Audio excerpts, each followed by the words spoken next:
Il y a des amitiés qui sont toxiques, mais c'est pas forcément celles que tu crois. Alors bien sûr, il y a les manipulateurs, les pervers narcissiques, les gens violents, mais ça, on sait que c'est toxique. Cependant, il existe aussi d'autres formes de toxicité, qui sont plus silencieuses, plus subtiles, comme par exemple les personnes extrêmement susceptibles.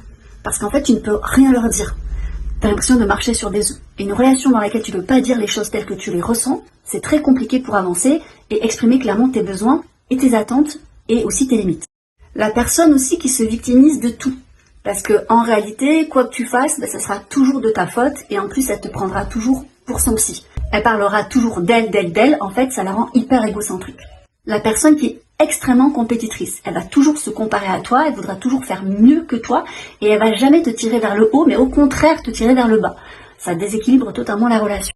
La personne qui est totalement dépendante affective, parce qu'elle est extrêmement possessive et elle ne comprend pas que tu puisses avoir d'autres amis, que tu puisses confier des choses à d'autres personnes et pas elle.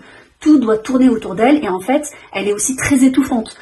Et plus globalement, les gens qui se connaissent pas et qui en plus ne savent pas s'exprimer et communiquer sans être passif-agressif. Parce qu'en fait, comme ils se connaissent pas, ils ont du mal à fixer leurs limites et après ils te reprochent de les avoir dépassées. Et comme ils n'arrivent pas à communiquer dessus, il y a une sorte en fait de culpabilité, ils te font ressentir cette sorte de culpabilité qui est extrêmement toxique. Alors bien sûr, ce qui est toxique pour l'un ne l'est pas forcément pour l'autre et on peut tous être un jour toxique pour quelqu'un. Je te parle de ce sujet dans l'épisode de podcast de la semaine.